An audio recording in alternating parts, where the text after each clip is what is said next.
President on Investment and Economic Affairs, Secretary. Madam DTI. Ayan, DTI secretary po natin yan. Ako naman, concern lang ako dyan. Kasi mukhang hirap huminga. Nakaraan, si Junior, ganyan. Tapos hirap huminga. Malay natin sa sobrang init ng panahon. At malay natin hinihingal kasi galing tumakbo. Sana Or daming ginawa. Busy. At kung ano pang dahilan.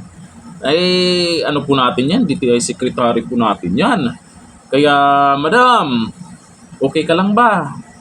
Concern lang po kami. Kasi, pag ang tao na ganyan po huminga, naghahabol ng hininga, tapos gumaganyan, Sana sa tingin ko, hindi naman ako doktor.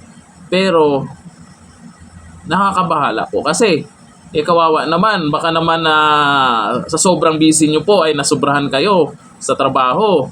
Kaya baka naman dahil sa panahon, di ba? Mainit yung panahon ngayon pag lumabas tayo sa labas.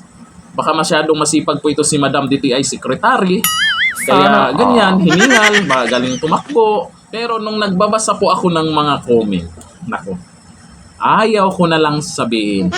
Bakit? Nako, baka sabihin nila fake news na naman. 'Di ba? Ayon po 'yan sa nakikita natin. Ako naman, wala naman akong ibang iniisip kung ano yung ginagawa nila, kung ano yung wala akong pakialam doon kung ano yung mga kinakain nila diyan o kung ano. Ang pakialam ko lang paano magampanan yung trabaho niya sa pagiging DTI secretary kung pagod siya, kung hinihingal siya, at kung ano ba yung nararamdaman niya. Eto, ganito na lang. Kasi hindi po ako doktor. Hindi po ako marunong tumingin sa isang tao kung ano yung nangyayari sa kanya. Pero nakaraan, ganyan din po yung Pangulo natin. Hingal na hingal. Baka masyado kasing busy. Alam niyo naman, pag Pangulo, maraming ginagawa, di ba? Stress din yan. Eto na lang. Comment kayo dyan sa mga nakakaalam. Maayos lang na komento kung ano-ano na namang pinagsasabi nyo. Yung sa tingin nyo ay anong dahilan?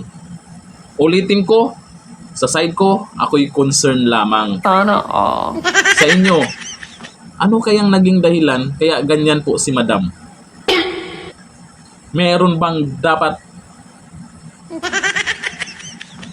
niyang gawin para hindi na siya maghingal?